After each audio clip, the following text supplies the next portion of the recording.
"I sold your car." 4 words, delivered with such casual cruelty that at first I thought I'd misheard my son. "Andrew, what did you say?" My voice sounded strange in the empty kitchen, too high and thin against the background hum of the refrigerator Richard had fixed just 3 weeks before his heart gave out. "The Toyota, Mom. I sold it yesterday. Got $8,000 for it, which is pretty good for a 10-year-old car." The satisfaction in his voice made my stomach clench. "I've already put the money into an account I set up to manage your finances. You need to be practical now that Dad's gone." I gripped the counter to steady myself, staring at the faded wallpaper Richard and I had hung together when we first bought this small house 26 years ago. The Toyota had been Richard's pride, a reliable sedan he'd maintained meticulously, teaching me basic maintenance so I'd never be stranded or taken advantage of by unscrupulous mechanics. "But I need that car for work," I managed to say, trying to keep the panic from my voice. "The hospital is across town. There's no direct bus route." Andrew's sigh crackled through the phone, impatient and dismissive. "Mom, be realistic. You're 58. Should you even be working at your age? Besides, the insurance and maintenance would have been too expensive for you on your own." "On my own?" I repeated, the words feeling foreign in my mouth. Richard had been gone for exactly 17 days, and already my son was treating me like an incompetent child rather than a woman who had supported a family and worked full-time for nearly 40 years. "Look, I've researched the bus routes. It'll take you about an hour and 20 minutes each way with one transfer. Earlier start to your day, but the exercise will be good for you." He spoke with the brisk efficiency he used when closing sales deals. "I'll text you the details. Gotta run. Meeting in 5. The line went dead before I could respond. I stood motionless in my kitchen, still wearing my hospital scrubs after a 12-hour shift, surrounded by casserole dishes and sympathy cards that had arrived after Richard's funeral. The magnitude of what had just happened slowly sank in. My son had sold my only means of transportation without asking me, without even warning me, and he expected me to be grateful. I sank into a kitchen chair, my legs suddenly unable to support me. Richard would have known exactly what to say, how to handle Andrew's presumptuousness firmly, but without creating a family rift. Richard had always been the buffer between our son's increasingly materialistic outlook and my more traditional values. But Richard wasn't here anymore. The thought brought fresh grief washing over me, a wave so powerful I had to close my eyes against it. When I could breathe again, I reached for my phone to call Margaret, Richard's oldest friend and our family attorney. If anyone would know what to do, it would be Margaret. But my finger hovered over her contact information without pressing. What exactly would I say? That my grown son had sold my car without permission and I didn't know how to stand up to him? The humiliation burned hot in my chest. Instead, I set the phone down and walked to the window overlooking our modest driveway. The empty concrete rectangle where the Toyota had reliably sat for the past decade mocked me with its barrenness. Richard had always parked it at the perfect angle to make it easier for me to back out. The practical implications of Andrew's actions began to cascade through my mind. My shift at the hospital started at 7 a.m. To arrive on time via the bus route Andrew mentioned would mean leaving the house by 5:30 a.m. I'd return home after 8 p.m. on late shifts. In winter, both journeys would be in complete darkness. Then another realization hit me with stunning clarity. The car's title. Richard had been meticulous about paperwork. For our 30th anniversary, he had transferred the Toyota's title solely into my name. "One less thing to worry about if anything happens to me," he'd said at the time. Had Andrew even checked the vehicle's registration before selling it? Did he have any legal right to sell property that wasn't his? I walked quickly to the filing cabinet in the spare bedroom where Richard had kept all our important documents. The vehicle folder was missing. My hands began to shake as I searched more frantically through the neatly labeled sections: insurance, medical, house deed, warranties. The entire automotive section had been removed. Andrew must have taken the documents when he came by last week, ostensibly to help organize Dad's paperwork.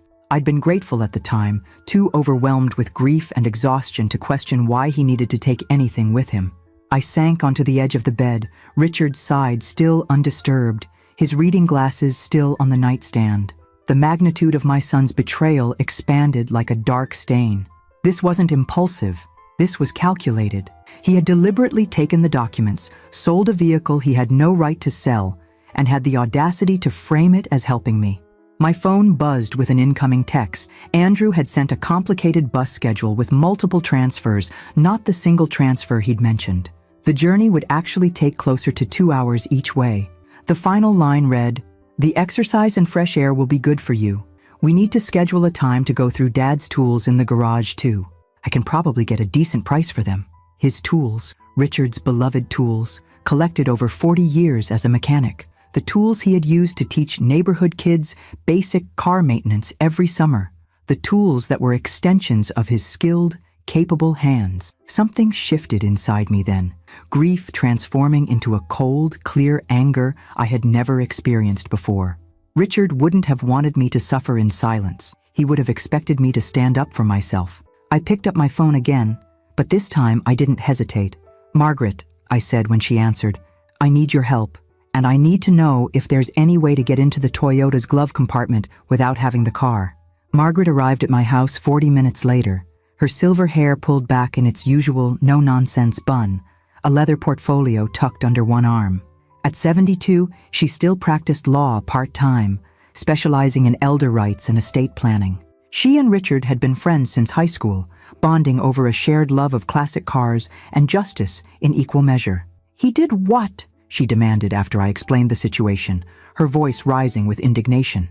She paced my small living room, the floorboards creaking beneath her sensible shoes. "Andrew sold your car without permission? Without even consulting you?" "He says he put the money in an account he set up for me," I explained, hearing how pathetic it sounded, even as the words left my mouth. Margaret's eyes narrowed. "An account you don't control, I'm guessing? One he has access to?" I nodded, shame warming my cheeks. When had I become this person? This doormat that my own son felt comfortable walking all over? Evelyn. Margaret sat beside me on the sofa, taking my hands in hers. "This isn't just inappropriate, it's illegal. The Toyota was in your name, not his. He had no legal right to sell it. He took all the car documents from Richard's filing cabinet," I said. "I think that's why I needed to get into the glove compartment. Richard always kept duplicates of important papers there." A small smile played at the corners of Margaret's mouth. Richard was always prepared for every contingency. "It drove me crazy in court, but it was what made him such a good mechanic." She squeezed my hands. "But there's something else you should know, Evelyn. Something Richard asked me not to tell you until it became necessary." I felt a chill run through me, despite the warm spring evening. "What is it?" "Richard came to see me about 3 months ago. He'd been having some chest pains." "What?" I interrupted, fresh grief and guilt washing over me. "He never told me." "He didn't want to worry you," Margaret said gently. "You know how he was, always protecting everyone else. The doctor had given him some warnings about his heart, and Richard, he wanted to make sure everything was in order, just in case." She opened her portfolio and removed a sealed envelope with my name written on it in Richard's familiar, precise handwriting. "He asked me to give you this if anything happened to him, and if Andrew started behaving exactly as he is now." My hands trembled as I took the envelope. It felt substantial, containing more than just a letter. "Before you open that," Margaret continued, "we need to focus on getting your car back. Do you know who Andrew sold it to?" I shook my head. "He didn't say, just that he got $8,000 for it." Margaret pulled out her phone. "What's the license plate number?" I recited it from memory. Richard had insisted I always know our plate numbers, VIN, and insurance details. Margaret typed rapidly, then looked up with a triumphant smile. "I still have friends at the DMV. Let me make a call." While she stepped into the kitchen to use her phone, I sat holding Richard's envelope, running my fingers over the neat letters of my name. Even now, nearly 3 weeks after his death, discovering something new from him felt like a lifeline thrown across the void that separated us. Margaret returned, looking pleased. "The car hasn't been re-registered yet. Whoever bought it hasn't completed the paperwork. That gives us an advantage." She sat beside me again. "Now, about that glove compartment. What exactly do you think is in there?" "I'm not sure," I admitted, but Richard was methodical about backups. He always said the glove compartment was the heart of the car's history. "Well, we're going to get that car back," Margaret declared with the confidence that had made her such a formidable attorney. "But first, I think you should read what Richard wanted you to know." With a deep breath, I carefully opened the envelope. Inside was a letter and what appeared to be a small safe deposit box key. "My dearest Evelyn, If you're reading this, two things have happened. I'm no longer with you, and Andrew has started making decisions he has no right to make. I've known for some time that our son has developed values very different from ours. While we raised him to respect people regardless of their wealth or status, he's chosen to measure worth only in dollars and appearances. I've prepared for this possibility. The key enclosed opens safe deposit box U247 at First National on Broadway. Inside, you'll find everything you need to understand what I've been building for us over the past 30 years. But there's something even more important in the Toyota's glove compartment, something Andrew must never find. It contains proof of everything, plus an envelope you'll need to take to Margaret immediately. I'm sorry I kept secrets from you, my love. I wanted to protect you from worrying, and I wanted to be sure everything was perfectly in place before I shared it all. I thought I had more time. Know that every decision I made was out of love for you, and hope for Andrew to eventually become the man we raised him to be, not the man he currently is. All my love, always, Richard. I looked up at Margaret, tears blurring my vision. What was he building for us? What secrets? Margaret's expression was gentle but determined. I think we need to get that car back to find out, and I have an idea how to do it. She pulled out her phone again. First, I'm going to report the vehicle as stolen, which legally it was. Then I'm calling my grandson. He works at the DMV and can tell us exactly who tried to register the title transfer. Won't Andrew get in trouble? Despite everything, he was still my son. Margaret gave me a level look. Evelyn, Richard was my best friend for over 50 years. He spent his entire life making sure you were taken care of. If Andrew has interfered with that, then yes, he deserves whatever consequences come his way. As Margaret made her calls, I reread Richard's letter, my fingers tracing his handwriting, hearing his voice in every carefully chosen word. Whatever was in that glove compartment, whatever Richard had been building for us, it was clearly something he felt would protect me after he was gone. And Andrew had unknowingly sold it along with the car. By the time Margaret finished her calls, night had fallen. She looked satisfied as she returned to the living room. Good news, the car was sold to a dentist in Boulder, Dr. Paul Mercer. He bought it for his daughter as a college graduation present. It's still sitting in his garage. They won't pick it up until the weekend. She sat beside me, looking more energized than I'd seen her since Richard's funeral. We're going to Boulder first thing tomorrow morning. I've already left a message with Dr. Mercer explaining the situation. What did you tell him? The truth, that your recently widowed status was exploited by someone who illegally sold your vehicle without permission? She patted my hand. Don't worry. I didn't throw Andrew under the bus completely.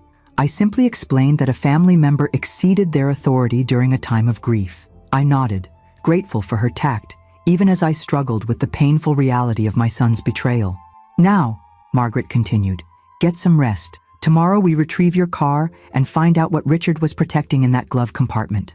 As she left, I stood in the doorway watching her headlights disappear down the street. For the first time since Richard's death, I felt something besides grief stirring inside me. A quiet determination, a spark of the strength he had always seen in me, even when I couldn't see it myself. Whatever was in that glove compartment, I knew one thing for certain. Richard had left me the tools to stand on my own against whatever came next, even if that whatever turned out to be my own son. The drive to Boulder the next morning felt surreal. Margaret insisted on driving, saying I looked too exhausted to be behind the wheel. I couldn't argue. I'd barely slept, my mind racing with questions about what Richard could have hidden in the Toyota's glove compartment that was so important. Did Richard ever mention investments to you? Margaret asked as we left Denver behind, the Rocky Mountains rising majestically before us. Not really, I replied, watching the familiar landscape roll by. He had his pension from the auto shop, and we had some modest savings. He always handled our finances. I felt a flush of embarrassment at this admission. How little I'd paid attention to our financial matters, content to let Richard manage everything. Margaret nodded thoughtfully. Richard was always more shrewd than people gave him credit for. Mechanics understand systems, how small parts work together to create something powerful. He applied that thinking to everything. The suburban sprawl of Denver gradually gave way to the more open approach to Boulder. We pulled up to an impressive house in a well-established neighborhood, the kind of place that spoke of old money and quiet prosperity. Dr. Mercer was waiting for us in his driveway, a tall man with kind eyes and a concerned expression. Beside him stood a young woman I assumed was his daughter, looking uncomfortable in the morning sunlight. "Mrs. Winters," he greeted me, extending his hand. "I'm so sorry about this situation. Had I known the circumstances of the sale, I never would have purchased the vehicle." "Thank you for understanding," I replied, shaking his hand. "I hope this hasn't caused too much inconvenience." "Not at all," he assured me, though his daughter's expression suggested otherwise. Amber was excited about the car, but clearly this takes precedence. "I've brought the paperwork confirming Mrs. Winters' legal ownership," Margaret interjected, all business as she handed him a folder. "And a cashier's check for the full amount you paid." Dr. Mercer glanced at the documents briefly, then shook his head. "Keep the money, Mrs. Winters. This was an illegal sale. I couldn't in good conscience accept payment." "Dad!" his daughter protested, but fell silent at his stern look. "Consider it my contribution to setting things right," he continued. "I lost my wife 3 years ago. I understand how vulnerable that time can be." His kindness brought unexpected tears to my eyes. "Thank you," I managed. "The car's in the garage," he said, leading us around the side of the house. I was impressed by its condition. "Whoever maintained it did an exceptional job." "My husband," I said softly. "He was a mechanic." Dr. Mercer nodded appreciatively as he opened the garage door. And there it was, our Toyota, looking exactly as it had when it sat in our driveway for all those years. The sight of it, this tangible connection to Richard, made my heart clench. "The keys," Dr. Mercer said, handing them to me. "Everything should be as it was when I purchased it." I thanked him again, and after a few more formalities guided by Margaret's legal expertise, we were in the Toyota heading back toward Denver. I sat in the driver's seat, breathing in the familiar scent that still held traces of Richard's aftershave. "Are you going to open it?" Margaret asked, nodding toward the glove compartment. My hands trembled slightly as I pressed the button. The compartment opened smoothly, revealing several neatly organized items: the car's manual, registration documents, and a sealed manila envelope with, "For Evelyn, urgent," written across it in Richard's handwriting. "Should I hesitated, glancing at the road ahead. "Pull over," Margaret suggested. "Whatever's in there, you'll want to give it your full attention." I found a scenic overlook just outside Boulder and parked, the mountains providing a majestic backdrop to this moment of truth. With a deep breath, I opened the envelope. Inside was a USB drive, a letter, and several legal documents. I unfolded the letter first. "Evelyn, if you're reading this, I'm gone, and something has happened that made you need to retrieve these documents urgently. I'm guessing it involves Andrew. He's been showing concerning signs for years now, becoming more focused on appearances and status than the values we tried to teach him." The enclosed USB drive contains complete records of what I'm about to explain. The short version is this. For the past 30 years, I've been investing in real estate throughout Denver. What began as a small opportunity with my first bonus at the auto shop has grown into something substantial. Very substantial. The properties are all held by Winter Mechanics LLC, a company registered solely in your name, though I've managed it. The portfolio currently includes 17 residential properties and 4 commercial buildings, including the Aspen Heights luxury apartments. I gasped, looking up at Margaret. "Aspen Heights? That's where Andrew lives." She nodded, unsurprised. "Keep reading." "Yes, Evelyn, our son has been paying $2,800 monthly rent to a company you own without realizing it. I never told him because I wanted him to make his own way, not rely on family connections for special treatment. The total portfolio value as of last month was approximately $4.7 million, with monthly income of $78,000 after expenses and management fees. All of this is yours. Everything is already in your name legally. My attorney Margaret has all the necessary documentation at her office, but I kept these backups in case Andrew tried to interfere after my death. I've seen how he looks at the house, at your car, at my tools, calculating their value rather than their meaning. The management company that handles day-to-day operations is Reliable Properties. Ask for Susan Chen. She's expecting your call if something happens to me. The password for the USB drive is Evelyn9964 Winter. I'm sorry I kept this from you. I wanted to surprise you when I finally retired next year. We were going to travel, donate to those mechanics scholarships we always talked about, live the life we'd worked so hard for. Remember how strong you are, my love, how capable. You've always been the heart of our family, And now you have the resources to live exactly as you choose. All my love, Richard. I stared at the letter, reading it 3 times to make sure I understood. The modest life we'd lived, the careful budgeting, Richard's insistence on handling the finances, all while he built a multi-million-dollar real estate empire. For us, for me. You knew, I said to Margaret, not accusingly, but with sudden understanding. She nodded. I helped him set it up legally. He swore me to secrecy until you needed to know. She smiled sadly. Richard wanted to protect you from Andrew's increasingly materialistic outlook. He saw it coming years ago, how Andrew might try to control you financially after Richard was gone. I looked down at the other documents in the envelope. Property deeds, account statements, contact information. All evidence of a life Richard had built in parallel to the one we shared openly. Why wouldn't he tell me? I whispered, emotions colliding inside me. Gratitude, confusion, grief, love. He wanted to handle all the complex parts first, Margaret explained gently. Make it turnkey for you. And honestly, Evelyn, he worried you might let something slip to Andrew before everything was properly secured. The truth of this stung, but I couldn't deny it. I had always made excuses for Andrew's behavior, always tried to see the best in him, even as Richard grew increasingly concerned about his values. What do I do now? I asked, feeling overwhelmed by this new reality. Margaret's expression turned determined. First, we secure these documents in my office safe. Then we call Susan at the management company. And then, she added with a gleam in her eye, we decide exactly how you want to handle Andrew. I looked out at the mountains Richard and I had hiked so many times over our decades together, feeling his presence more strongly than at any moment since his death. He had built all this for me, created security and independence I never knew I had. And Andrew had tried to send me on a 2-hour bus commute, selling my car without permission, planning to sell Richard's beloved tools for quick cash. For the first time since Richard's death, I felt something beyond grief taking root inside me. Determination, strength, a clarity of purpose that would have made my husband proud. Let's go, I said, starting the Toyota's engine. We have work to do. Margaret's office was nothing like the sleek corporate spaces Andrew frequented.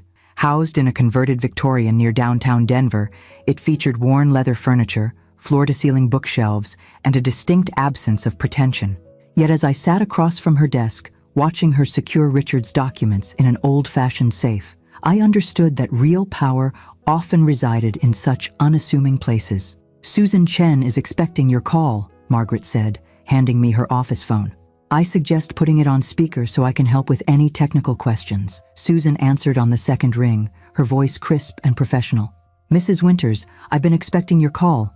Let me first say how sorry I am about Richard's passing. He was an exceptional man. Thank you, I replied, surprised by her genuine tone. I'm just learning about everything. Of course, Richard arranged for a complete briefing whenever you were ready. Would you prefer to meet in person? We scheduled a meeting for the following morning, and after ending the call, I turned to Margaret with the question that had been burning in my mind. Did everyone know about this except me? Her expression softened. Not everyone. Richard compartmentalized carefully. Susan knows you own the properties but doesn't know you weren't actively involved. The tenants only know Reliable Properties as their management company.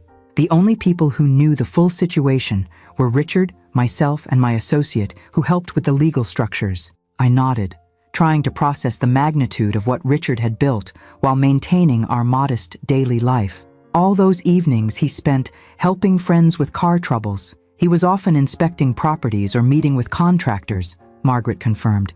He hated misleading you, Evelyn, but he wanted everything perfect before the reveal. My phone buzzed with a text from Andrew. Checked on you this morning, but you weren't home. Remember, doctor said to take it easy. I've listed Dad's tools on an auction site. Should fetch good prices. The casual presumption that he had the right to sell Richard's beloved tools, that he needed to monitor my whereabouts, that I required management rather than respect, ignited something in me that had been smoldering since his call about the car. What are you going to do about Andrew? Margaret asked, noticing my expression. I considered the question carefully. The revelations of the day had shifted everything, transforming me from the grieving widow Andrew thought he could control into the owner of the very apartment building where he lived. The power dynamic had completely reversed, yet wielding that power carelessly would make me no better than him. I need time to think, I said finally. This isn't just about teaching Andrew a lesson. It's about helping him become the person Richard and I raised him to be, not who he's chosen to become. Margaret smiled approvingly. Richard always said you were the moral compass of the family. That afternoon, I returned home with the Toyota parked proudly in its usual spot. I half expected Andrew to call immediately, demanding explanations, but my phone remained silent. Either he hadn't discovered the car's return, or he was formulating his response. I used the quiet hours to explore the USB drive Richard had left, entering the password on my laptop with trembling fingers. The drive contained meticulous records of every property purchase, renovation, rental income, and investment decision over 3 decades. Spreadsheets showed how Richard had started with a single small rental house purchased for $42,000 in 1992, gradually building the portfolio through careful reinvestment of profits. What struck me most were the personal notes Richard had included with each property file, his hopes for how each investment would improve our future, observations about neighborhood developments, even sketches for renovations he'd designed himself. This wasn't just a financial enterprise. It was a labor of love. One folder was simply labeled Evelyn's Dreams. Inside were detailed plans for all the things we'd talked about doing someday, when we could afford them. Traveling to Italy to see the art I'd always admired. Establishing scholarships for young mechanics from underprivileged backgrounds. Renovating our modest house while keeping its character intact. Richard had been actively planning for these dreams to become reality. Tears streamed down my face as I realized the depth of his love and foresight. While I'd assumed we would always live our modest, comfortable life until traditional retirement, Richard had been building a different future, one where financial constraints wouldn't limit our ability to make a difference or enjoy our later years. The doorbell interrupted my emotional exploration. I closed the laptop and wiped my eyes before opening the door to find Andrew standing on the porch, his expression a mixture of anger and confusion. "The car is back," he stated flatly, looking past me toward the kitchen as if expecting to find answers there. "Want to explain how that happened?" I took a deep breath, channeling the strength I'd felt in Margaret's office. "I think you're the one who owes me an explanation, Andrew. You sold property that wasn't yours to sell." He blinked, momentarily thrown by my direct approach. This wasn't the acquiescent mother he was accustomed to. "I was trying to help you streamline, Mom. That car was too expensive for you to maintain on your own. The car that Dad maintained himself at minimal cost? The car that's fully paid for? That car?" I held his gaze steadily. Andrew shifted uncomfortably. "The insurance alone is $63 per month," I finished for him. "Well within my budget, as you would know if you'd bothered to ask instead of making decisions about my life without my input." "Look," he said, adopting the condescending tone he often used when he thought he was being patient. "You're grieving. You're not thinking clearly about practical matters. Dad always handled the finances, and now I'm handling them," I interrupted firmly, starting with reclaiming my illegally sold vehicle. His face flushed. "How did you even know who bought it? I never told you. I have resources you don't know about, Andrew." The statement was mild, but landed with unexpected weight. "Now, I believe you've also listed your father's tools for sale without consulting me?" "They're just gathering dust in the garage," he protested. "They could fetch a few $1,000s that you need more than sentimental clutter." Each dismissive word about Richard's prized possessions, the tools that had supported our family for decades, strengthened my resolve. But I maintained my composure, remembering that my goal wasn't to punish Andrew, but to correct his course. "I need you to remove those listings immediately," I said calmly. "Those tools are not for sale, and we need to have a longer conversation about boundaries and respect, but not today. I have an early meeting tomorrow." "A meeting? What meeting?" The confusion on his face might have been comical under different circumstances, the idea that his mother might have important business apparently inconceivable to him. "That's not your concern," I replied simply. "But I do need the details of the account where you deposited the money from selling my car. Since you've been reimbursed by the buyer, that money belongs to me." Andrew stared at me as if I'd started speaking a foreign language. "Mom, what's gotten into you? Since when do you talk like this?" "Since I decided to honor your father's memory by standing up for myself," I answered truthfully. "Now, the account details, please." Something in my tone must have conveyed that I wouldn't be backing down. After a moment of tense silence, Andrew pulled out his phone, forwarded the account information to me, and left with a confused backward glance that suggested he was reevaluating everything he thought he knew about his grieving, supposedly helpless mother. As I watched him drive away in his luxury SUV, I felt neither triumph nor vindication, only a calm certainty that I was finally standing in my own power, exactly as Richard had always seen me. Tomorrow would bring the meeting with Susan Chen and a fuller understanding of my new reality. But today had already brought something equally valuable, the first step toward reclaiming not just my car, but my voice. Reliable Properties occupied the entire top floor of a brick building in downtown Denver. I felt distinctly out of place as I rode the elevator up in my simple navy dress, the one I'd worn to Richard's funeral. Margaret had offered to accompany me, but this felt like something I needed to do alone. My first step into the new life Richard had prepared for me. Susan Chen met me at the elevator doors. She was younger than I'd expected, perhaps mid-40s, with an efficient demeanor softened by genuine warmth in her eyes. "Mrs. Winters," she greeted me, extending her hand. "It's a pleasure to finally meet you in person. Richard spoke of you often, and with great admiration." I followed her through a modern office space where a dozen or so employees worked at sleek desks. None of them gave me a second glance, just another client visiting their boss. If only they knew I owned the company that employed them. Susan's corner office offered panoramic views of downtown Denver and the mountains beyond. She gestured for me to take a seat at a small conference table where folders were already arranged in neat stacks. "Richard prepared extensively for this transition," she explained, sitting across from me. "He updated these briefing materials every quarter, ensuring you would have current information whenever it became necessary." I nodded, unable to speak past the sudden tightness in my throat. Even in death, Richard was taking care of me, anticipating my needs before I knew them myself. "Where would you like to begin?" Susan asked gently.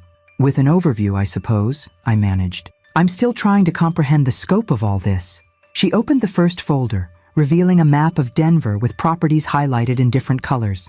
The Winter Mechanics portfolio currently includes 17 residential properties and 4 commercial buildings spread strategically across the metropolitan area. For the next 2 hours, Susan walked me through each property: purchase dates, renovation histories, current occupancy rates, rental incomes, and future potential. The residential properties ranged from a 4-unit building purchased in the early days to the crown jewel, Aspen Heights, the luxury apartment complex where Andrew lived. "Aspen Heights generates the most revenue," Susan explained. 32 units, all premium priced, with a consistent 98% occupancy rate. Your son's unit, 14B, is one of our largest 2-bedrooms. "Does Andrew know who owns the building?" I asked, though I already suspected the answer. "No. All tenants deal directly with Reliable Properties. The ownership structure, your ownership, is not disclosed." She hesitated.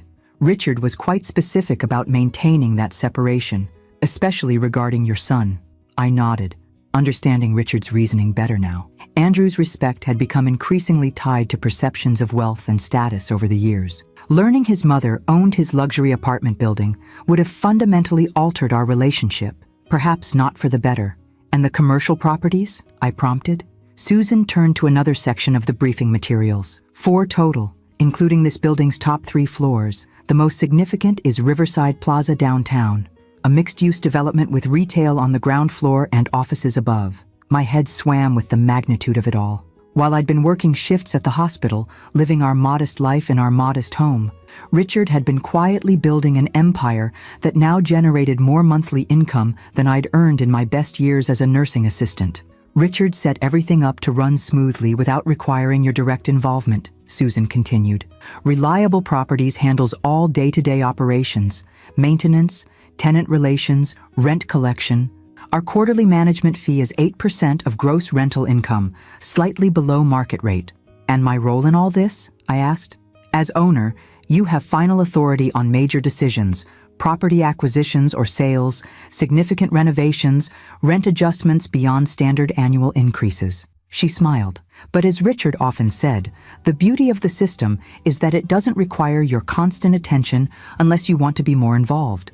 By the time we finished reviewing the materials, afternoon light slanted through the windows. Susan closed the final folder and looked at me expectantly. It's overwhelming, I admitted. Understandably so. Richard built something remarkable, but he did it incrementally over decades. She hesitated before adding, he was so excited about finally sharing it with you. He'd planned a surprise trip to Italy next year, where he was going to tell you everything. Italy, where I'd always dreamed of seeing the Renaissance art I'd only experienced through books and documentaries. The trip had been on my someday list for our entire marriage. There's one more thing, Susan said, reaching into her desk drawer. She pulled out a small box and handed it to me. Richard left this with me about a month ago. He said if anything happened to him, I should give it to you during our first meeting. The box was wrapped in simple blue paper, my favorite color. With trembling fingers, I removed the wrapping to find a jewelry box inside. Opening it revealed a beautiful gold pendant in the shape of a key, studded with small diamonds. A note tucked inside read, "You've always held the key to my heart. Now you hold the keys to our future. Use them wisely, my love." Richard's tears blurred my vision as I fastened the necklace around my neck. It felt both like a final gift and a passing of responsibility. Richard entrusting me with the fruits of his decades of careful work. "What would you like to do next?" Susan asked, after giving me a moment to compose myself. The question hung in the air, pregnant with possibilities I'd never imagined having. I could sell everything and travel the world. I could move into a luxury apartment like Andrew's. I could donate to causes Richard and I had always supported, but could never afford to help substantially. But as the initial shock began to fade, one thought crystallized with perfect clarity. Richard hadn't built all this just for financial security. He'd created options, the freedom to make choices based on values rather than necessity. "I need time to process everything," I said finally. "But there is one immediate matter. My son, Andrew, the tenant in 14B at Aspen Heights." Susan nodded, her expression carefully neutral. "Yes, I understand his lease is month to month." When she confirmed this, I continued, "I'd like to review the terms, and I'd like to know if there have been any issues with him as a tenant." Susan hesitated before answering. "Your son has been prompt with payments. However, there have been multiple complaints from neighbors about noise, parking violations, and what the building manager described as a generally entitled attitude toward staff. This didn't surprise me. Andrew had always expected special treatment, a tendency that had only worsened as his career in sales advanced. "I see," I said, my decision solidifying. "Please don't make any changes to his situation yet, but I would like to schedule a property tour of Aspen Heights tomorrow, if possible. As the new active owner, I should familiarize myself with all the properties, starting with the most significant." Susan's slight smile suggested she understood perfectly what I was considering. "Of course, Mrs. Winters. I'll arrange everything. The building manager, Mr. Patel, will be delighted to show you around." As I left Reliable Properties that afternoon, the gold key pendant resting against my chest, I felt a strange mixture of grief and possibility. Richard was gone, but he'd left me with more than just financial assets. He'd given me the power to reshape relationships that had become distorted over time, particularly with our son. The question now was how best to use that power, not for revenge or petty satisfaction, but for something Richard would have valued more, helping Andrew find his way back to the values we'd tried to instill in him throughout his childhood. Tomorrow's visit to Aspen Heights would be the first step in a careful recalibration that had been long overdue. Aspen Heights stood in one of Denver's trendiest neighborhoods, its sleek glass and steel facade reflecting the morning sunlight. As I parked the Toyota in the visitors section, deliberately choosing to drive myself rather than arrive in the company car Susan had offered, I tried to see the building through fresh eyes. This wasn't just my son's apartment complex anymore. It was my property, part of Richard's legacy to me. The lobby featured marble floors, a waterfall wall, and staff dressed in crisp uniforms. Raj Patel, the building manager, greeted me with professional courtesy, showing no indication that Susan had revealed my ownership status. To him, I was simply a company representative touring the property. Aspen Heights maintains a 98% occupancy rate with minimal turnover, he explained as we entered the elevator. Our amenities include a rooftop pool, fitness center with yoga studio, business center, and 24-hour concierge service. I nodded, absorbing details about my own property that I'd never known. "And the tenants? What's the demographic?" "Primarily young professionals and executives," Raj replied. "Average age 35 to 45. average income in the upper six figures. Many work in finance, tech, or healthcare administration. The world Andrew had aspired to join, where value was measured in income brackets and job titles. As we toured the immaculate fitness center and the stunning rooftop pool area, I couldn't help wondering what Richard had thought, watching our son embrace these superficial values while distancing himself from the principles we'd raised him with. "We've prepared a vacant unit for your inspection," Raj continued, leading me down a hallway on the 14th floor. "It's identical in layout to units 14A through D." I hesitated.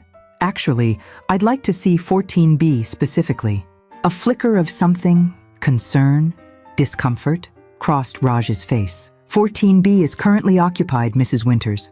We don't typically enter tenant units without proper notice unless there's an emergency."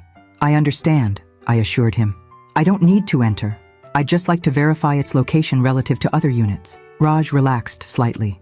"Of course, it's this way." He led me down another pristine hallway to a door marked 14B.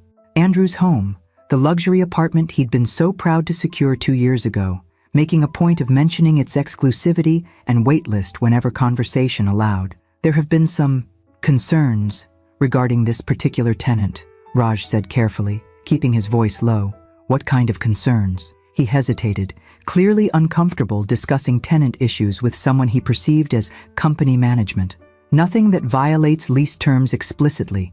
Noise complaints occasionally. Some issues with guest parking. A tendency to expect exceptions to building policies." I nodded, unsurprised.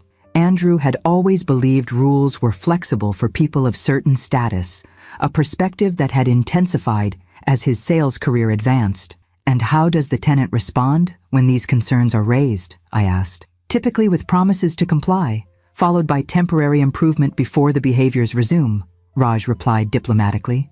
"We've documented everything according to company policy." As we continued our tour, viewing the business center where young professionals worked on laptops and the elegant community room available for resident functions, I considered what I'd learned. Andrew wasn't just living beyond his means financially. He was bringing the same entitled attitude to his home life that he'd displayed in selling my car and planning to sell Richard's tools. After completing the tour and thanking Raj for his time, I sat in my car in the visitor parking area, contemplating my next steps. Through the lobby windows, I could see residents coming and going, some in business attire heading to work, others in casual clothes walking designer dogs, all of them living in a building I owned, including my son, who believed his mother needed to take the bus to work. The irony might have been amusing if it weren't so painfully revealing of how far Andrew had strayed from the values Richard and I had tried to instill. My phone buzzed with a text from Andrew. "Notice the car is back. We need to talk about your financial situation. Dinner at my place tonight? 7 p.m.? The presumption in his tone was nothing new, but my perspective had shifted dramatically. This wasn't my successful son generously offering guidance to his struggling mother. This was a man who had illegally sold my property, now assuming he could continue managing my life without consequences. I texted back, "I'll be there at 7. And yes, we definitely need to talk." That afternoon, I met with Margaret to update her on what I'd learned from Susan and my tour of Aspen Heights. Her office felt like a sanctuary of straight talk after the carefully diplomatic language of the corporate world. "So, what's your plan for tonight?" she asked after I'd filled her in. "Going to drop the property ownership bomb immediately, or build up to it?" "Neither," I replied, surprising myself with the clarity of my decision. "I'm not going to tell him yet." Margaret raised an eyebrow. "Oh?" "Andrew needs to understand something more fundamental first, that his behavior toward me has been unacceptable regardless of my financial situation." I twisted Richard's key pendant between my fingers as I spoke. "If I tell him about the properties now, he'll change his behavior because I'm wealthy, not because he respects me." "Richard would approve," Margaret said with a smile. "He always said you saw people more clearly than anyone he knew." I failed to see how Andrew was changing, I admitted. Or perhaps I saw but didn't want to acknowledge it. "We all have blind spots where our children are concerned," Margaret said gently. "The question is, what you do once your eyes are opened." By the time I arrived at Aspen Heights that evening, I had a clear plan, not for revenge or dramatic revelation, but for beginning the more challenging process of helping Andrew reconnect with values he'd abandoned in pursuit of status and appearance. The concierge greeted me politely, checking my name against the visitors list before directing me to the elevators. As I rode up to the 14th floor, I touched the key pendant at my throat, drawing strength from this tangible connection to Richard. Whatever happened next, I would face it with the dignity and purpose he had always seen in me, even when I couldn't see it in myself. Andrew's apartment was exactly what I'd expected: sleek, impersonal, and carefully curated to project success. Floor-to-ceiling windows showcased downtown Denver's glittering skyline, designer furniture arranged for appearance rather than comfort, and conspicuously placed status symbols throughout. An expensive watch collection, displayed in a glass case, framed photos of Andrew with minor celebrities at charity events, a wine refrigerator stocked with bottles I knew cost more than I'd spent on groceries in a month. "Mom, right on time," he greeted me, air-kissing my cheek. He was dressed casually in what I recognized as premium athleisure wear, the kind advertised in glossy magazines for people who wanted to look effortlessly wealthy even in relaxation. "I ordered dinner from Bellini's. Hope you like Italian." "That sounds lovely," I replied, noting that he hadn't cooked himself. Richard had always insisted on preparing meals from scratch when we had guests, believing food made with personal effort carried more meaning than anything purchased. Andrew poured wine into crystal glasses, handing one to me before gesturing toward the living room. "Let's sit. We have important things to discuss."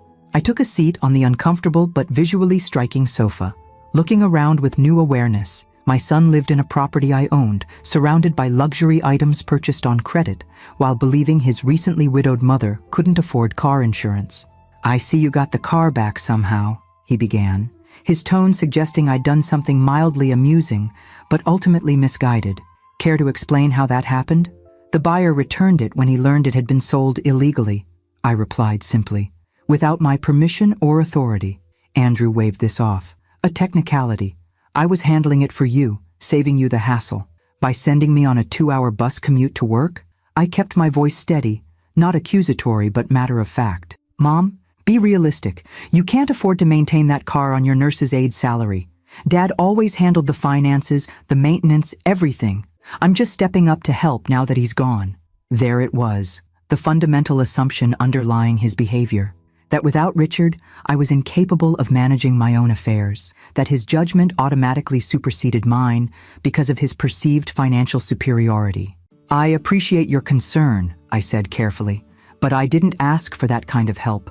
What I need from you is respect for my autonomy and my property." Andrew sighed with exaggerated patience.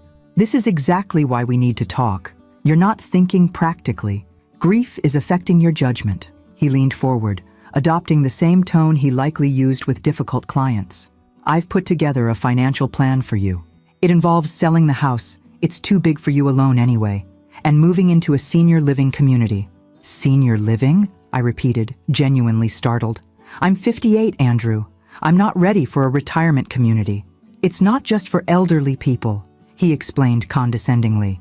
"It's for individuals who need a more supportive environment. No home maintenance, planned activities, transportation services." The doorbell interrupted what was clearly a rehearsed pitch. Andrew excused himself to accept the food delivery, returning with several containers of upscale Italian takeout. As he plated pasta and salad with practiced efficiency, I considered how to proceed. The temptation to reveal my financial situation immediately, to see the shock on his face when he realized I owned this very building, was strong but ultimately unproductive. "I've already found a suitable community," Andrew continued as we began eating. "Morningside Gardens. It's modest but adequate for your needs. The sale of the house should cover the entry fee, and your pension will handle the monthly costs if you're careful." I set down my fork. "And what about what I want, Andrew? Have you considered that at all?" He looked genuinely confused. "I'm doing this for you, Mom, so you don't have to worry about money or maintenance or transportation. By selling my home out from under me? By getting rid of my car without permission?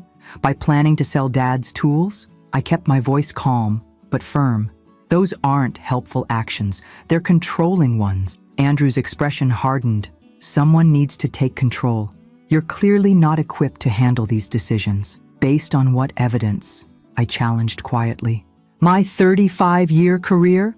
My mortgage that's been paid on time every month for 26 years? The fact that Dad and I raised you, Put you through college, and did it all without ever carrying credit card debt? He flushed slightly. That was different. Dad was handling things. We were partners, I corrected. We made decisions together based on shared values and priorities. Andrew's phone chimed with an incoming text. He glanced at it and frowned. It's from the property management company. Apparently there's a building inspection scheduled for tomorrow. Inconvenient timing. The irony nearly made me smile.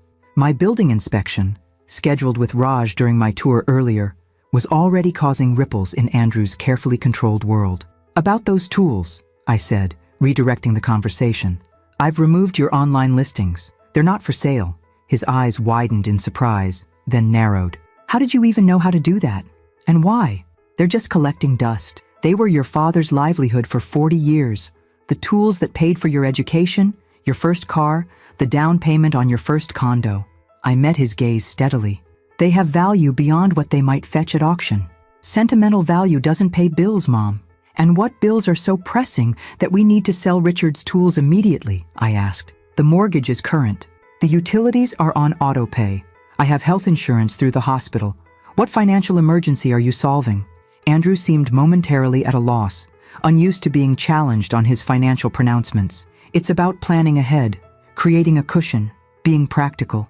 Or is it about control? I suggested gently. About making decisions for me because you've decided I can't make them for myself? The direct question hung in the air between us. Andrew took a long sip of his wine before answering. I'm trying to help you, he said finally, his tone suggesting he was speaking to someone slightly dim-witted. Dad asked me to look out for you before he died. This caught me by surprise. He said that specifically?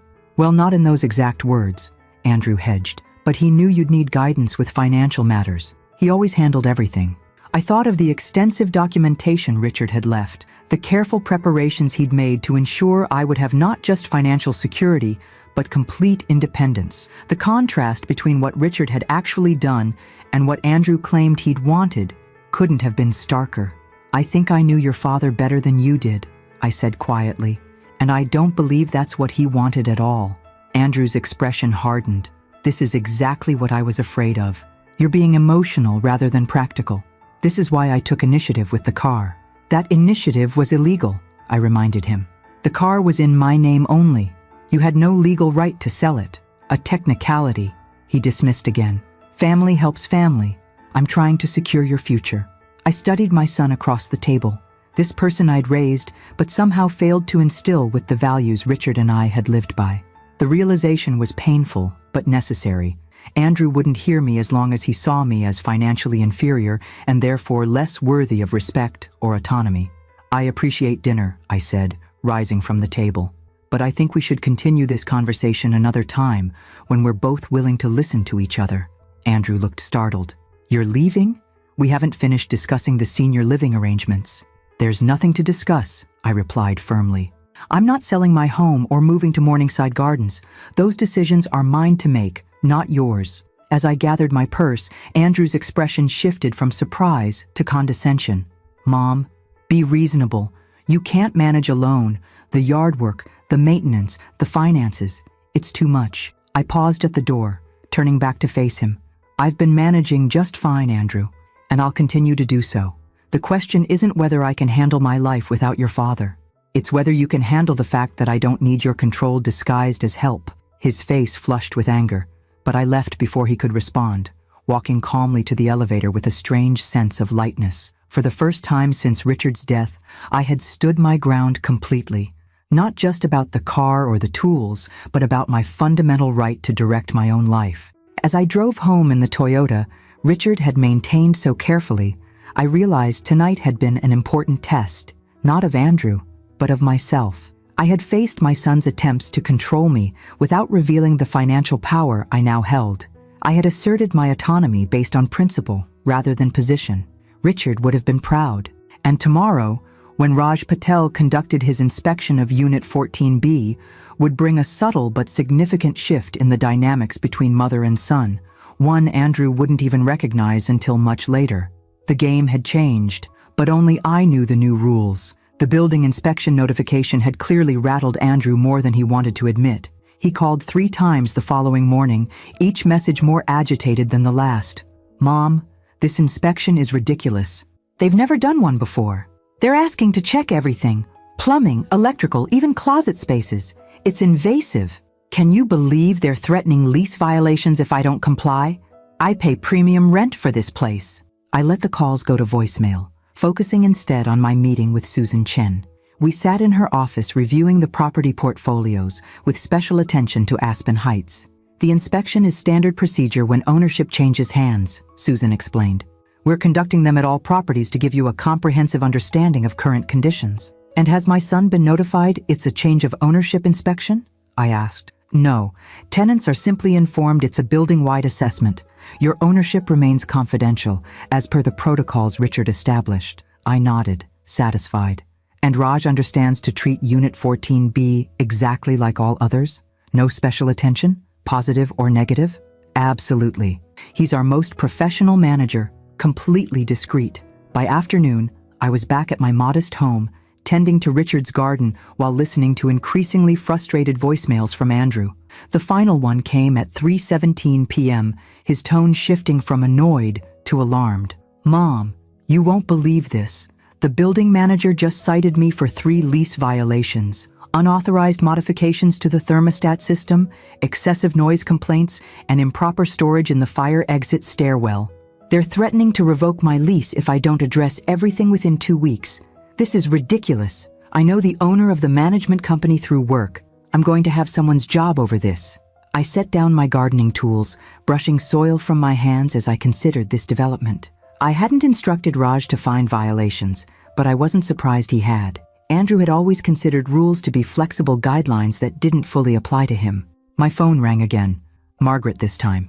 Your son just called my office, she said without preamble. He wants me to draft a complaint letter to Reliable Properties about harassment and selective enforcement. Apparently there's been an inspection.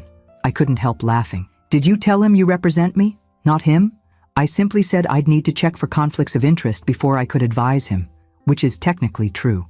Her tone turned serious. How long are you planning to maintain this charade, Evelyn? The longer it continues, the more complicated the eventual revelation becomes. She had a point. My initial instinct to withhold information about my ownership of Andrew's building had made sense as a way to assess his attitude without the complicating factor of my newfound wealth. But extending the deception much longer might undermine the ultimate goal, helping Andrew reconnect with values beyond material success and status.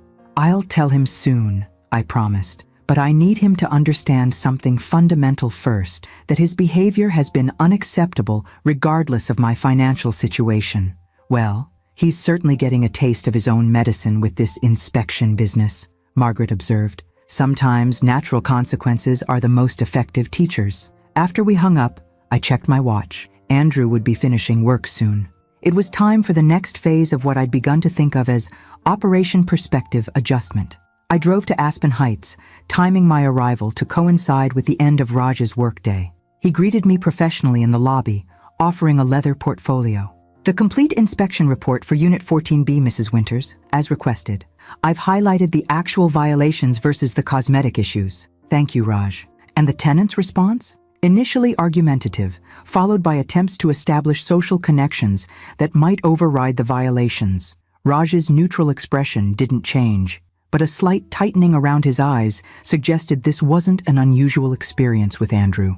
When those proved unsuccessful, he indicated he would address the issues under protest. I nodded, unsurprised. Please continue treating Unit 14B exactly like any other apartment. No preferential treatment, but no targeted enforcement either.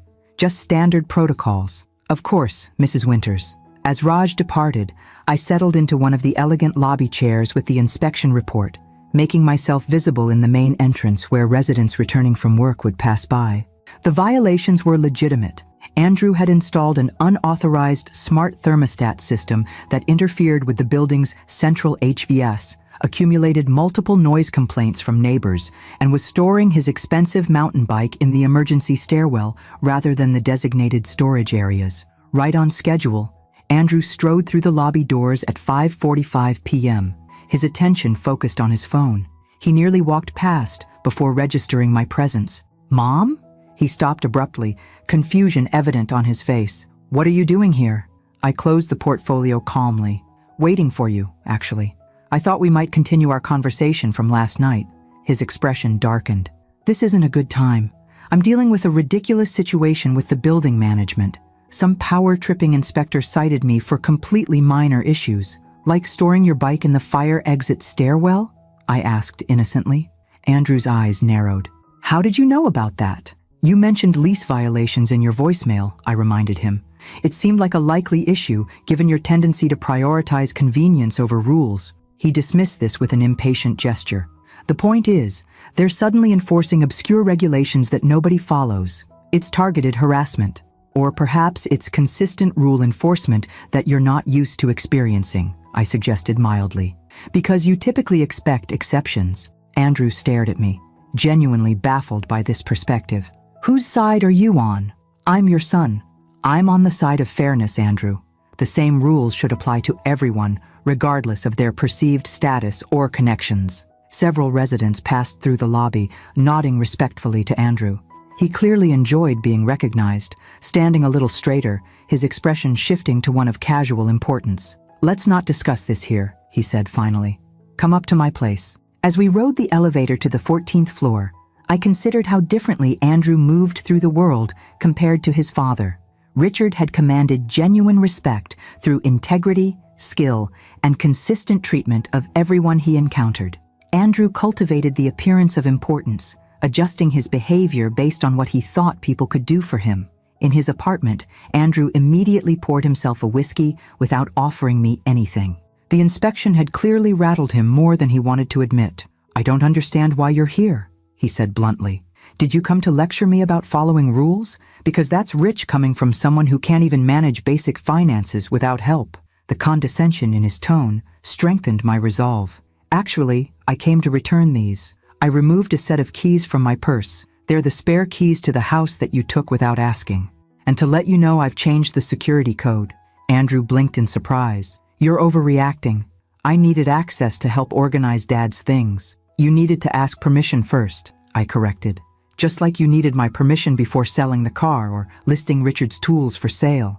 This is ridiculous, he muttered, draining his whiskey. You're behaving irrationally. First the car, now the house keys. What's next? Next is a clear boundary, I said calmly.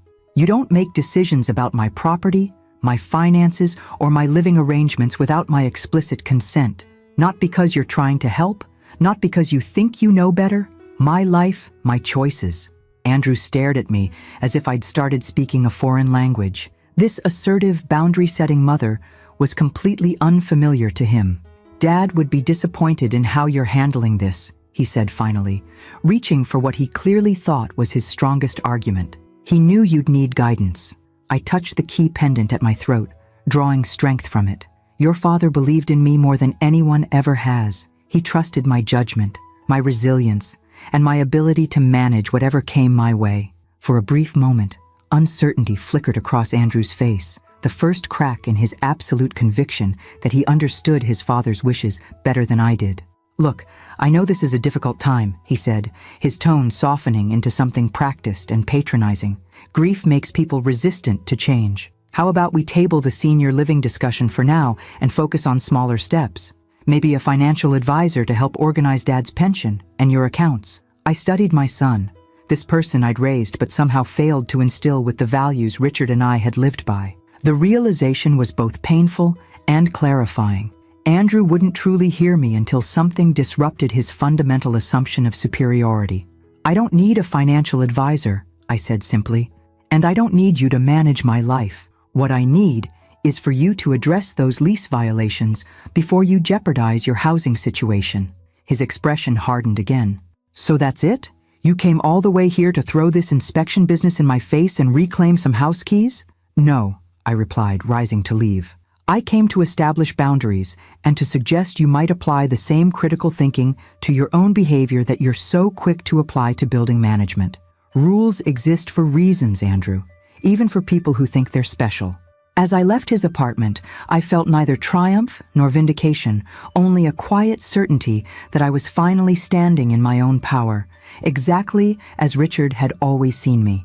The full revelation of my financial situation would come soon enough. But first, Andrew needed this lesson in perspective that no amount of money could teach. 3 days after the inspection, I received an unexpected visitor at my door. Andrew stood on the porch, looking uncharacteristically disheveled, his usual polished appearance replaced by casual clothes and an expression of genuine confusion. "We need to talk," he said without greeting. "Something strange is happening."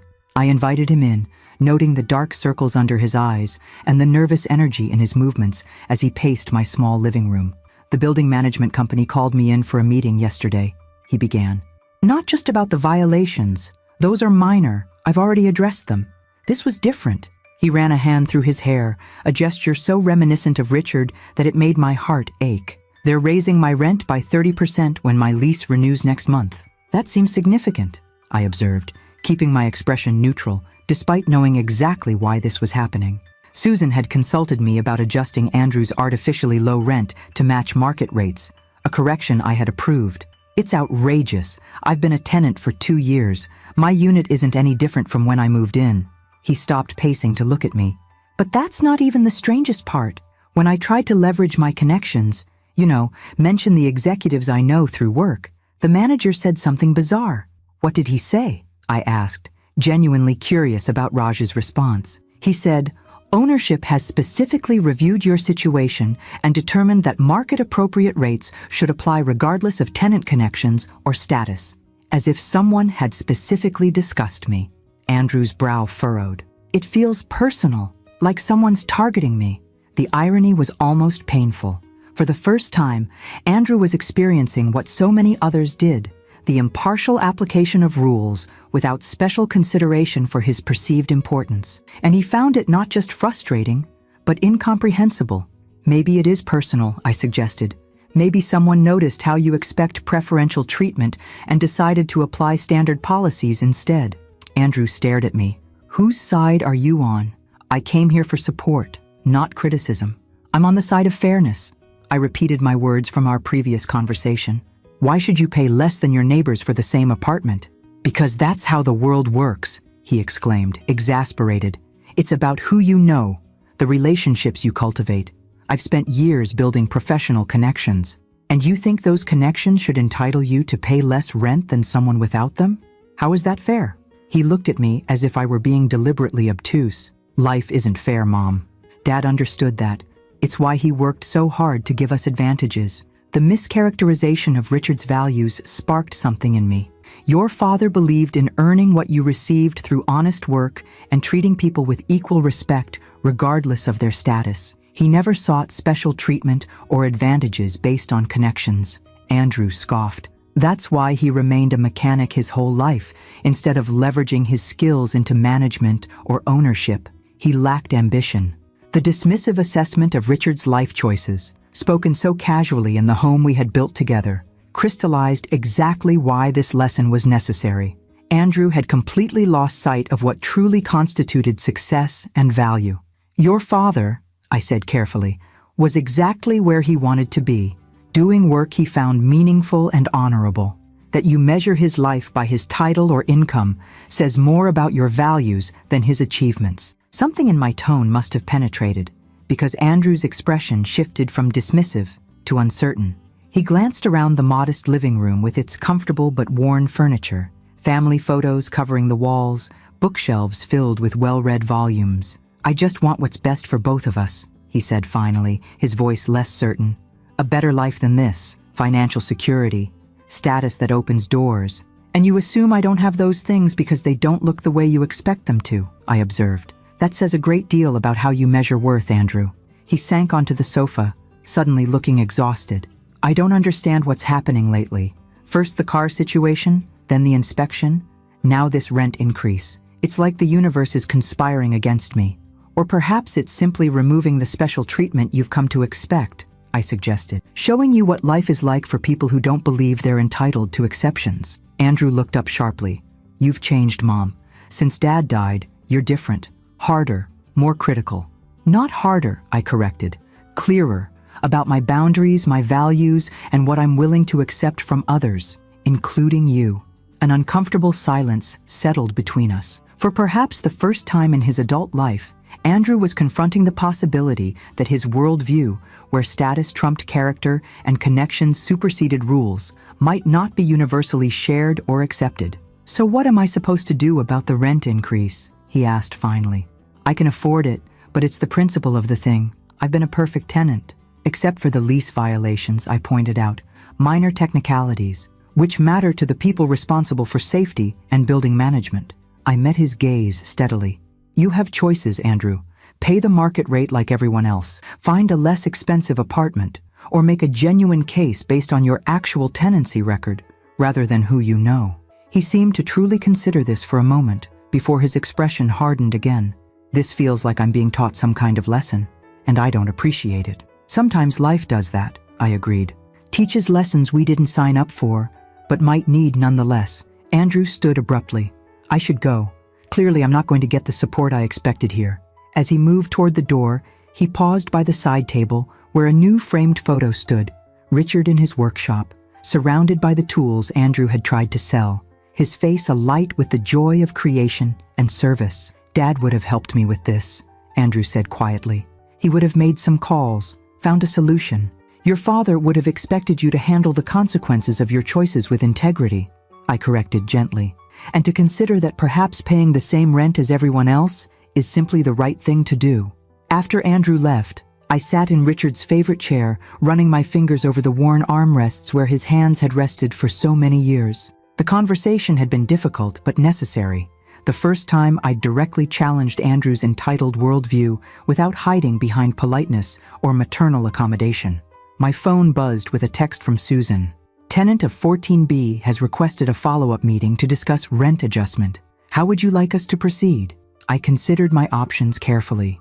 The easy path would be to reveal my ownership now, using financial power to force Andrew's respect. But that would teach him the wrong lesson.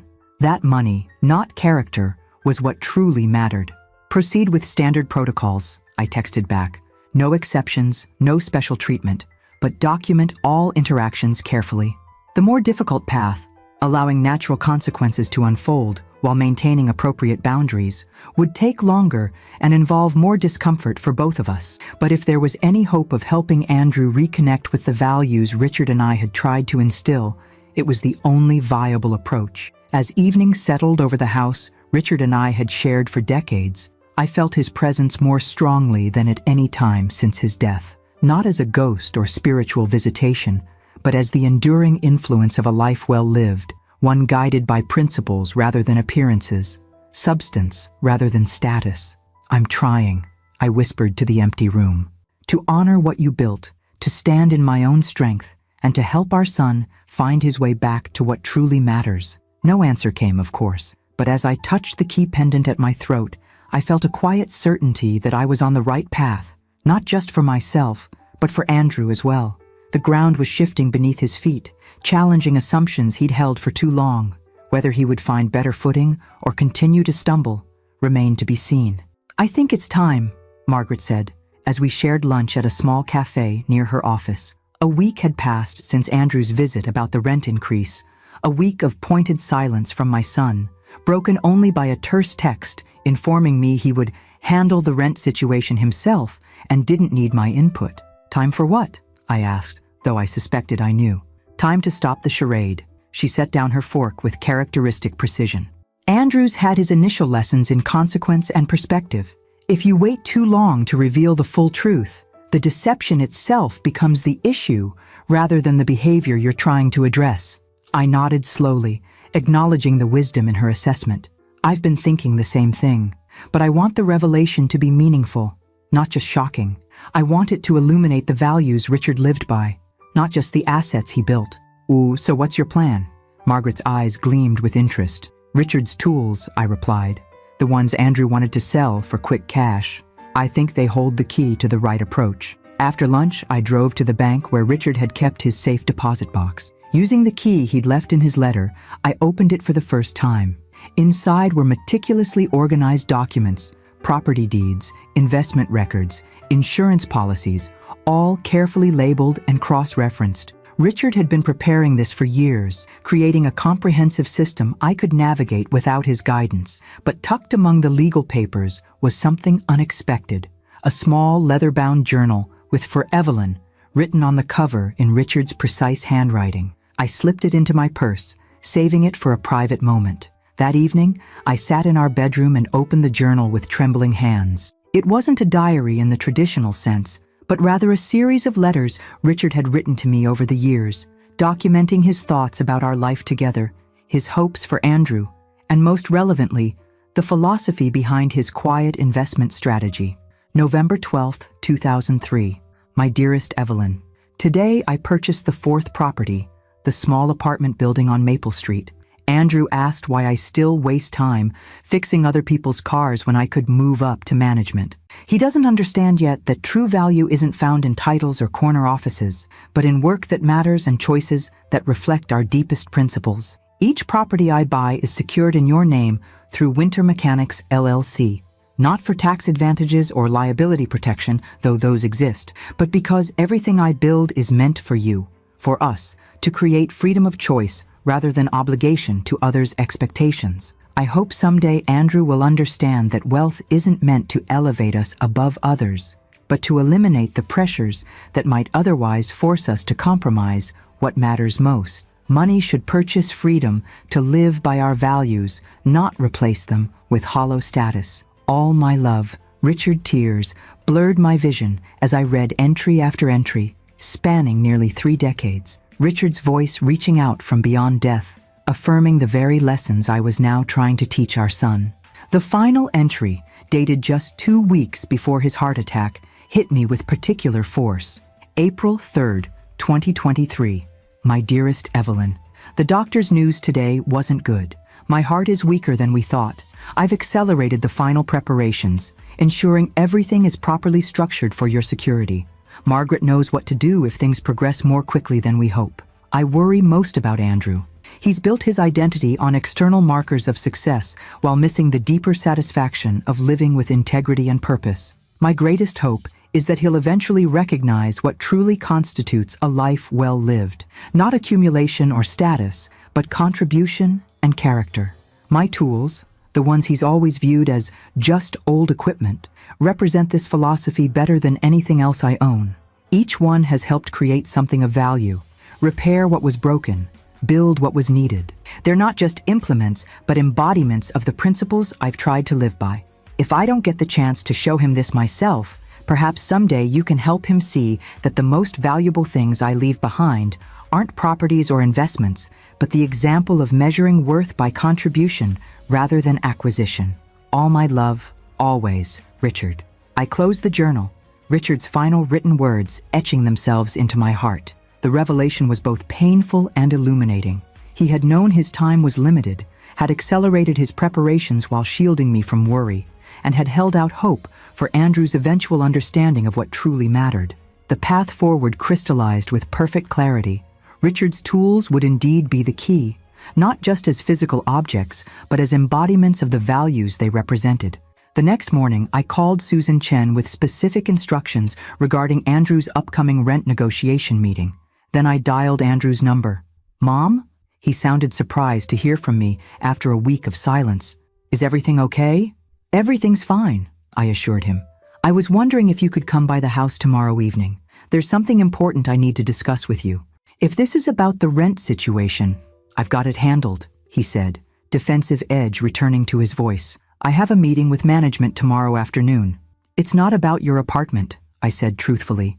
"It's about your father's tools." Confusion replaced defensiveness. "The tools? I thought you said they weren't for sale." "They're not, but they're more important than either of us realized. Please, Andrew, 6 o'clock tomorrow?" After a moment's hesitation, he agreed. I spent the next day preparing, carefully arranging Richard's workshop exactly as he had left it.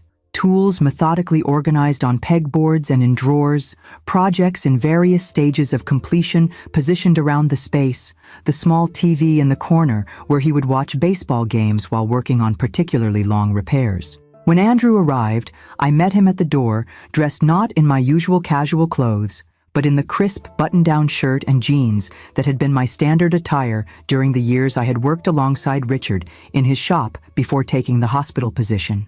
"Come in," I greeted him. "Thank you for coming." He followed me through the house with visible apprehension.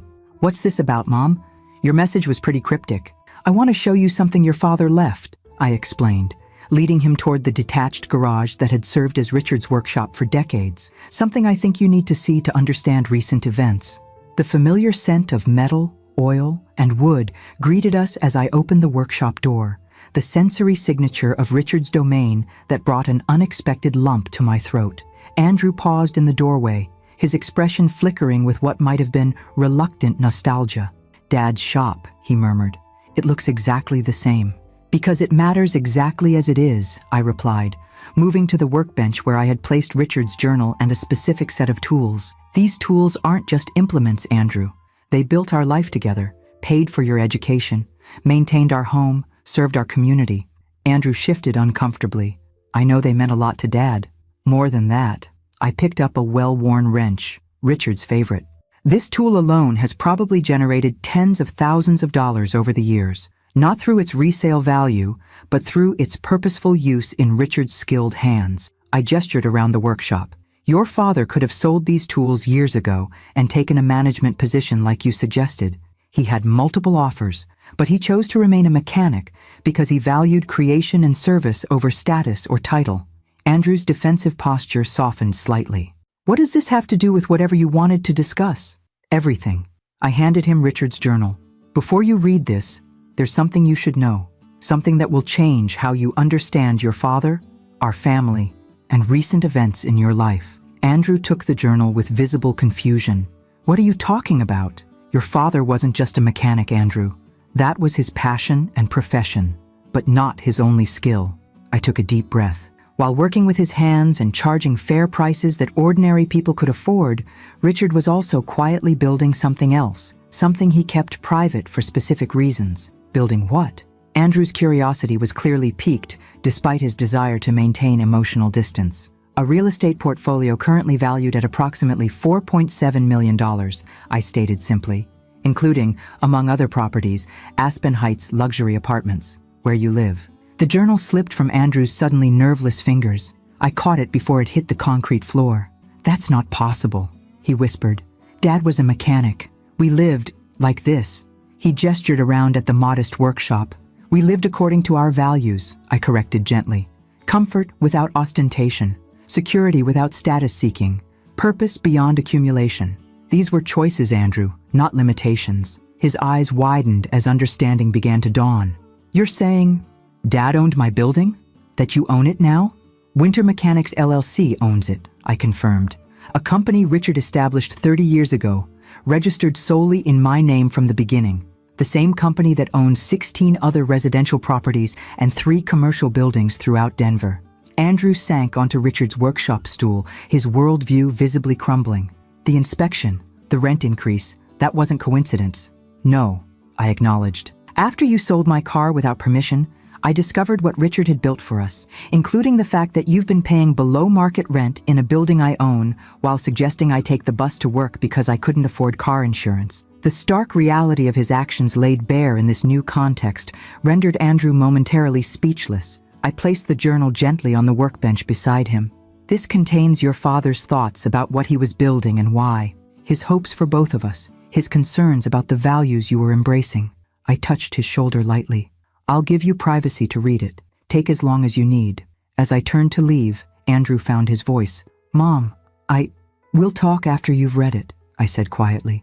"Some truths need to be absorbed before they can be discussed." I left him in the workshop, surrounded by the tools he had tried to sell.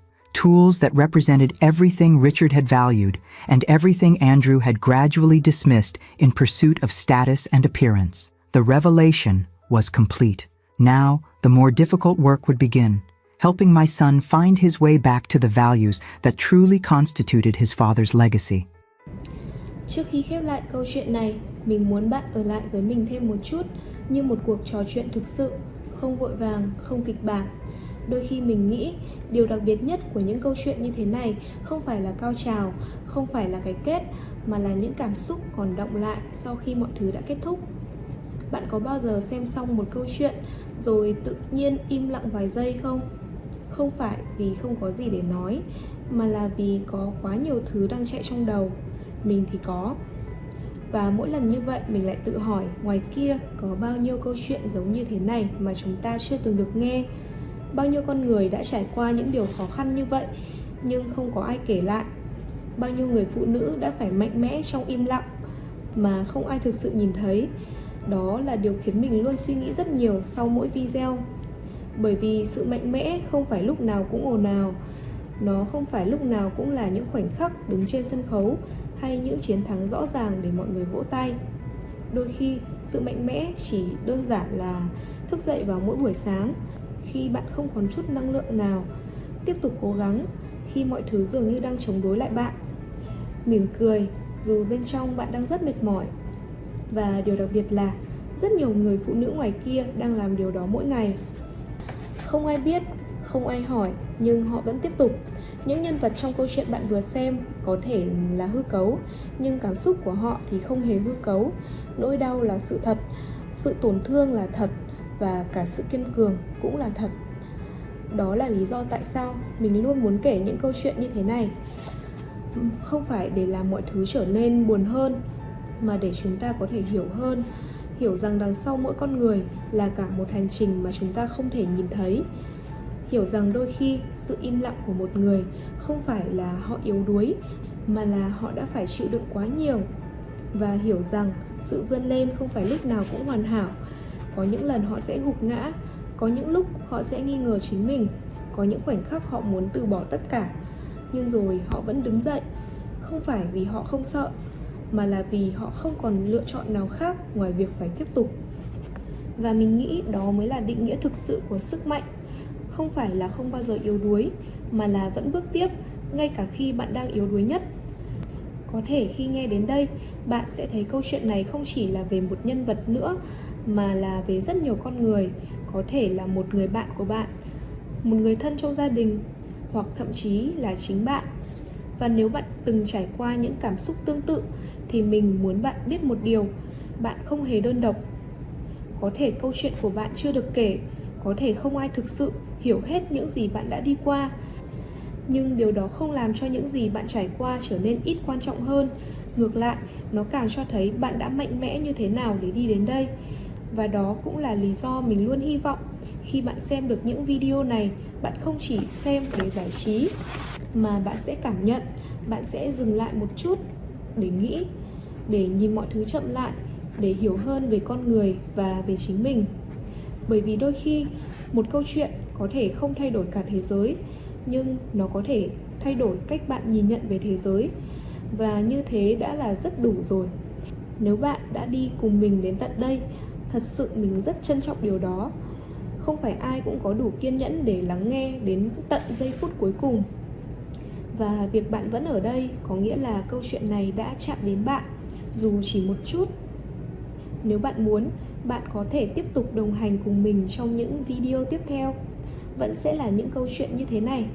Những câu chuyện có thể sẽ khiến bạn suy nghĩ nhiều hơn, có thể khiến bạn cảm thấy nặng lòng, nhưng cũng có thể mang lại cho bạn một góc nhìn khác. Và trước khi kết thúc, mình chỉ muốn nói một điều thôi. Đôi khi cuộc sống sẽ không công bằng, đôi khi mọi thứ sẽ xảy ra theo cách mà bạn không thể kiểm soát. Nhưng điều bạn luôn có thể kiểm soát là việc bạn chọn đứng dậy như thế nào sau tất cả. Dù chậm cũng được, dù mệt cũng được, chỉ cần bạn vẫn bước tiếp thì bạn đã mạnh mẽ hơn bạn nghĩ rất nhiều rồi. Cảm ơn vì các bạn đã ở đây, đã lắng nghe và đã cùng mình đi qua những câu chuyện này. Hẹn gặp lại các bạn trong những câu chuyện tiếp theo. Bye!